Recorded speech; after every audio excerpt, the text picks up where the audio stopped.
আসসালামু আলাইকুম রহমতুল্লাহি ওবরকাতুহু।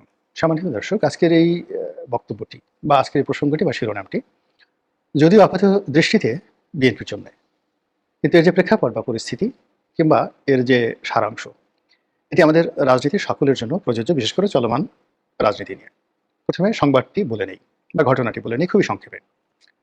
আজকে 14 মাস ধরে নয়, বহুদিন ধরে আমরা শুনছি তারেক রহমান সাহেব আসবেন, এবং তিনি যেদিন আসবেন সেদিন বাংলাদেশে একটা নতুন ইতিহাস তৈরি হবে।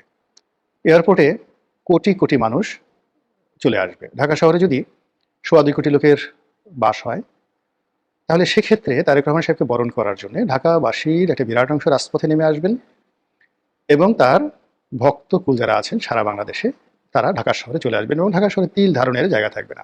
যেমন ধরুন, 2.25 কোটি লোক ঢাকাতে আছে, আর আরও 1 কোটি লোক শহরের বাইরে থেকে তারেক রহমান সাহেবকে দেখতে আসলো, এবং ঢাকা শহরের অধিবাসী হয়ে গেল 3.25 কোটি। এটি সাধারণত পৃথিবীর কোনো দেশে গত 20-25 বছরে ঘটেছে আমি এরকম জানি না। মানে পুরো ঢাকা শহরে তিল ধারণের জায়গা থাকবে না, এই ঢাকা শহরে 2.25 কোটি লোকের সঙ্গে যদি আরও নতুন 1 কোটি লোক যুক্ত হয়। 2 নম্বর হলো যে ঢাকা বিমানবন্দর থেকে আপনার যদি বিএনপির পল্টন অফিস বলেন, অথবা বিএনপির চেয়ারপারসনের কার্যালয় বলেন, অথবা তারেক রহমান সাহেব যে বাড়িতে থাকবেন সেই বাড়ি পর্যন্ত রাস্তার দুধারে 1 কোটি লোক সেখানে ভিড় করে, ইট ইজ ইম্পসিবল। তিল ধারণের জায়গা থাকবে না। এর কারণ হলো মাত্র লাখখানিক লোক। যদি এয়ারপোর্ট থেকে আপনি মহাখালী পর্যন্ত রাস্তার 2 পাশে 1 লাখ লোক দাঁড় করান, আপনি দেখবেন যে লোকে লোকারণ্য হয়ে গেছে। তো কাজেই তারেক রহমান সাহেবকে নিয়ে আমরা যে ভাইব, সে আওয়ামী লীগ জমানা থেকে তুলে আসছে, তিনি আসার সঙ্গে সঙ্গে বাংলাদেশের সব কিছু এলোমেলো হয়ে যাবে, সব কিছু তার অনুগত হয়ে যাবে, এবং বাংলাদেশে এরকম একটা বিস্ময়কর, যাকে বলা হয়, পরিবেশ পরিস্থিতি তৈরি হবে, যা অতীতে বাঙালি কখনো দেখেনি, ভবিষ্যতে বাঙালি দেখেনি, এবং বিএনপির লোকজন আসলে সেটা সবাই বিশ্বাস করেন, এবং জনাব তারেক রহমান সাহেব সেটা বিশ্বাস করেন, এবং এটা খারাপ কিছু নয়। এখন 1 কোটির জায়গায় যদি 10 লাখ লোক আসে, এমনকি 5 লাখ লোক আসে গ্রামের বাইরে থেকে, তবুও মানুষ ধরে নেবে 1 কোটি লোক এসছে। বিকজ জনপ্রিয়তা এমন একটা জিনিস, সেটা মানুষের মুখে মুখে যেটা চলে আসে ওটাই বাস্তবতায় রূপ নেয়। যেমন বঙ্গবন্ধু বলে ফেললেন যে 7.5 কোটি বাঙালি। এখন আমরা কিন্তু তখন গুনে দেখিনি আসলে কয় কোটি বাঙালি, কিন্তু এটা যাকে বলা হয় 7.5 কোটি বাঙালি, এটা লেখা হয়ে গেছে, এটা কেউ আর উল্টাতে পারবে না। উনি বললেন 30 লক্ষ শহীদ, 2 লক্ষ মা বোন না। কিয়ামত পর্যন্ত এই জিনিসগুলো দলিল হিসেবে থেকে যাবে। এর কারণ হলো জনপ্রিয়তার উপর দিয়ে আর কোনো ডকুমেন্ট হয় না। এই জন্য পৃথিবীর কোনো রাষ্ট্রশক্তি, কোনো কবি, কোনো সাহিত্যিক, কোনো জ্ঞানী গুণী কখনো কোনো জনপ্রিয় বিষয়ের উপরে হাত দিতে যায়নি। সেটা বিশ্বাস হোক, সেটা কাস্টম হোক, বা অন্য কোনো কিছু হোক। একটা ছোট্ট উদাহরণ দিই। যেমন দেখা গেল যে লাত, মানাত, উজ্জা 3 জন মহিলার, যাকে বলা হয়, মূর্তি কাবা ঘরে রেখে, সেই 3 জন মহিলার আবার অ্যাসিস্ট্যান্ট হিসেবে আরও সেই 360টি দেবদেবী বা 357টি দেবদেবী, সব মিলিয়ে 360টি দেবদেবী কাবা ঘরে ছিল। মক্কা বিজয়ের পর সবাইকে মানে ভেঙে ফেলা হলো, সব দেবদেবী ভেঙে ফেলা হলো, পুতুলগুলোকে। কিন্তু একটা জিনিস করা হলো না, কয়েকদিন অপেক্ষা করতে হলো, এবং আল্লাহ রাসূল নিজেও করলেন না। সেটা হলো ওখানে খ্রিস্টানদের যে, যারা আমরা যাকে হযরত মারিয়াম বলি, তো সেই মারিয়াম আলাইহিস সালামের একটি মূর্তি ছিল, আর কাবার দেয়ালে হযরত ঈসা আলাইহিস সালামের একটি ছবি ছিল। এটা রাতারাতি হুজুর পাক সাল্লাল্লাহু আলাইহি ওয়াসাল্লাম এটা ধ্বংস করেননি, পরে করা হয়েছে। কারণটা কি? এর কারণ হলো যে তখন 500, এটা যে 6ষ্ঠ শতাব্দী। তো উনি যে মক্কা জয় করলেন যে সময়টাতে, সেই সময়টাতে রোমান সাম্রাজ্য প্রবল প্রতাপশালী, জাস্ট মোর দ্যান আমেরিকা, এবং তাদের রাষ্ট্রীয় ধর্ম তখন খ্রিস্টানিটি, এবং আশেপাশে সিরিয়া, তারপরে প্যালেস্টাইন, এখানে রোমান সাম্রাজ্যের সরাসরি কর্তৃত্ব রয়েছে। তো কাজেই তিনি রাষ্ট্রশক্তিকে খেপাতে চাইলেন না, এবং যে জনপ্রিয়তা রয়েছে ওখানে খ্রিস্টান ধর্মের অনুসারী তত বেশি ছিল না, কিন্তু হযরত মারিয়াম আলাইহিস সালামের যে জনপ্রিয়তা, প্রচণ্ড জনপ্রিয়তা ছিল আরবের বেদুইনদের মধ্যে। তো কাজেই তিনি সেই জনপ্রিয়তাকে সঙ্গে সঙ্গে অস্বীকার করলেন না। এটা কিন্তু ইসলামের ইতিহাস। তো এই কারণে কি হলো যে জনপ্রিয়তার মধ্যে দিয়ে যা কিছু প্রতিষ্ঠিত হয়ে যায় ওটাই ইতিহাস হয়ে যায়। যেমন আমাদের দেখেন বিষাদ সিন্ধু একটা উপন্যাস, মীর মোশাররফ সাহেবের। তো তিনি সেখানে কারবালার ঘটনা নিয়ে গল্প লিখেছেন। তার মধ্যে হয়তো বাস্তব সামান্য আছে 10%, আর বাকিটাই গল্প। কিন্তু ওটা নিয়ে আপনি কোনো একটু শব্দ করতে পারবেন না। একই অবস্থা মহাভারত, মহাভারতের পুরোটাই গল্প, কিন্তু ওটা নিয়ে আপনি হিন্দুদের সামনে মহাভারত নিয়ে, রামায়ণ নিয়ে কোনো বাজে কথা বলতে পারবেন না। ওটা প্রতিষ্ঠিত হয়ে গেছে। পারস্যে গিয়ে আপনি শাহানামা নিয়ে কোনো কথা বলতে পারবেন না, অত্যন্ত জনপ্রিয়, এবং ওখানে রুস্তুমকে নিয়ে, সুরাবকে নিয়ে একটা বাজে কথা বলে আপনার 32টা দাঁত খুলে ফেলবে।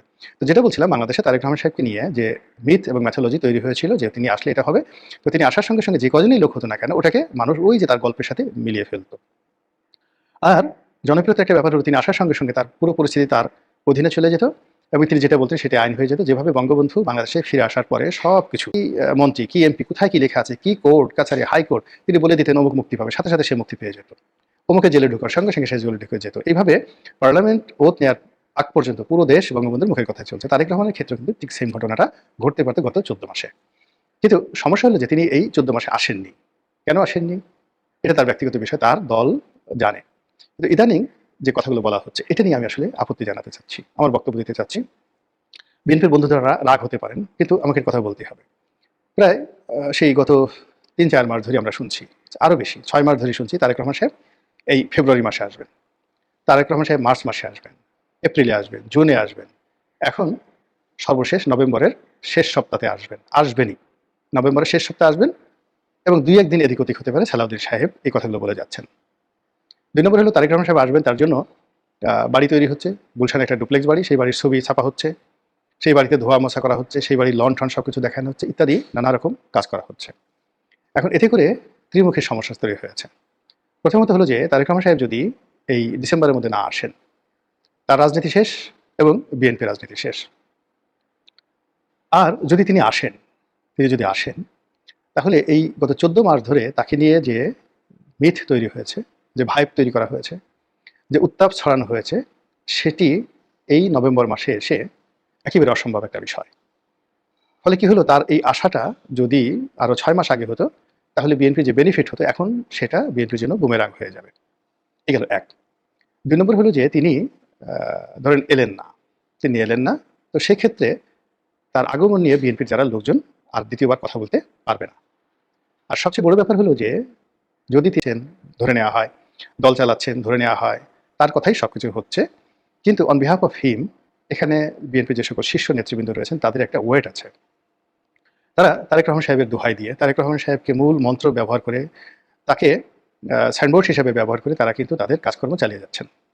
কিন্তু যত বেশি তারেক রহমান সাহেবকে সামনে আনা হচ্ছে, নেতা আসবেন, কাল আসবেন, পরশু আসবেন, নেতা এটা বলেছেন, ওটা বলেছেন, তাহলে বিএনপির মতো একটা বড় দল, সেখানে যে একটা বিকল্প নেতৃত্ব আছে এবং সেই নেতৃত্ব তার প্রতিপক্ষের সঙ্গে যুগের পর যুগ লড়াই করবে, সংগ্রাম করবে, এটার যে একটা শক্তিমত্তা, এই শক্তিমত্তাটা শূন্যতে চলে আসবে। এবং বিশ্বাস করেন, আজকে বিএনপির যে অবস্থা, এর সে শতগুণ ভালো অবস্থা ছিল 1954-এর যে যুক্তফ্রন্ট নির্বাচনের আগে মুসলিম লীগের। কিন্তু একটা নির্বাচনের ফলাফলের পরে পুরো ইতিহাস থেকে এই দলটি হারিয়ে গেল। দেয়ার ওয়াজ নো মুসলিম লীগ। একই অবস্থা এখন যে ভাইবগুলো তোলা হচ্ছে, যে কথাগুলো বলা হচ্ছে তারেক রহমান সাহেবকে নিয়ে, তাতে বিএনপির রাজনীতি, বিএনপির অর্থনীতি, বিএনপির যত ভালো কাজ, যত মন্দ কাজ, যা কিছু আছে, সব কিছু একেবারে গো টু হেল, একেবারে গর্তের মধ্যে চলে যাচ্ছে। Number one. নাম্বার টু হলো যে আরও কিছু জিনিস দেখা যাচ্ছে, সেটা হলো কিছু মানুষ প্রচার করে বিএনপির তারেক রহমান সাহেবকে এই মুহূর্তে নেতা বানানোর চেষ্টা করছেন, এই মুহূর্তে তাকে মহামানব বানানোর চেষ্টা করছেন এবং তার যে অতীতের যে দুর্নাম বদনামগুলো ছিল, যে ন্যারেটিভগুলো ছিল, সেই ন্যারেটিভগুলোকে কাটিয়ে ওঠার জন্য তাকে নানা রকম সোশ্যাল অ্যাক্টিভিটিসের মধ্যে জড়ানোর চেষ্টা করা হচ্ছে। যেমন দেখা গেল ওই যে একজন স্পোর্টস উপজাতীয় মেয়ে, সেই ফুটবলে ভালো করলো, তো আমাদের মানে যাকে বলা হয় বর্ষাকালের মধ্যে মাটি কাটা ভেঙে সেই রুহুল কবির রিজভী সাহেব সেই মেয়ের বাড়িতে গেলেন, তাকে টিনের ঘর তুলে দেওয়ার জন্য বা আর্থিক সাহায্যের জন্য তারেক রহমান সাহেবের নির্দেশে।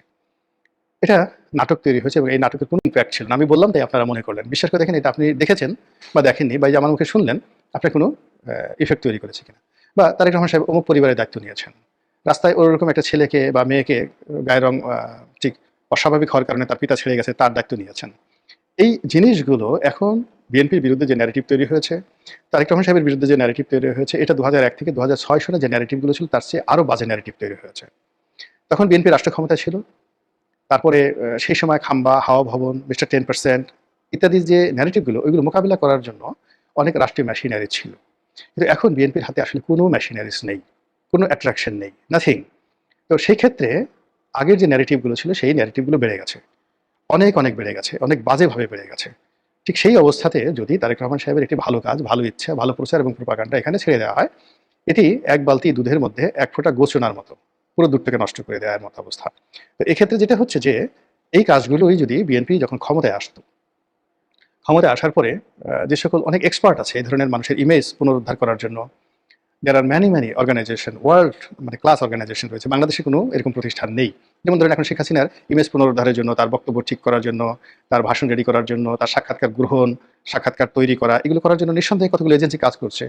তো বিএনপি যদি ক্ষমতায় আসে, ক্ষমতায় আসার পর তার জন্য ঠিক এরকম কতগুলো কাজ করতে হবে। আবার অন্যদিকে এখন বিএনপি যে কাজগুলো করছে গত 10 বছর ধরে, সেই কাজগুলো আসলে জনমনে কোনো ইফেক্ট তৈরি করেনি, নাথিং। এখানে বিএনপির যে জনপ্রিয়তার কথা বলা হচ্ছে, এটা বিএনপির আসলে একটা দলীয় অনুগত্য। বিএনপি 30% লোক বিএনপি করে, এখন বিএনপি সুষমা আরও 5% যুক্ত হয়েছে, 35। আওয়ামী লীগ 30% লোক করে, মেরে ফেলেও 30% লোক করবে, আওয়ামী লীগ ক্ষমতায় গেলে আবার 35% হবে। এটা বাংলাদেশের একটা নর্মাল যাকে বলা হয় উদাহরণ হয়ে পড়েছে, এর সঙ্গে আলাদা কিছু নেই। কিন্তু সাধারণ মানুষের মধ্যে শেখ হাসিনা সম্পর্কে কিংবা জয় সম্পর্কে, বেগম জিয়া সম্পর্কে, তারেক জিয়া সম্পর্কে একটি নতুন শ্রদ্ধার আবেশ তৈরি করার জন্য যে পাবলিক রিলেশন করা দরকার, ওটা এই সবেমাত্র বিএনপি আওয়ামী লীগ শুরু করেছে দিল্লিতে যাওয়ার পরে। এর আগে আওয়ামী লীগ বাংলাদেশে বসে সে তার যে পোষা সাংবাদিক তাদের দ্বারাই যে কাজ করার চেষ্টা করেছে, তাতে আওয়ামী লীগের সর্বনাশ ঘটিয়েছে। কিন্তু বিএনপি গত 15 বছর এই ধরনের কোনো কাজ করেনি এখনো পর্যন্ত। মানে তাদের দলের কোনো একজন মানুষ খুব ভালো ইংরেজিতে বক্তব্য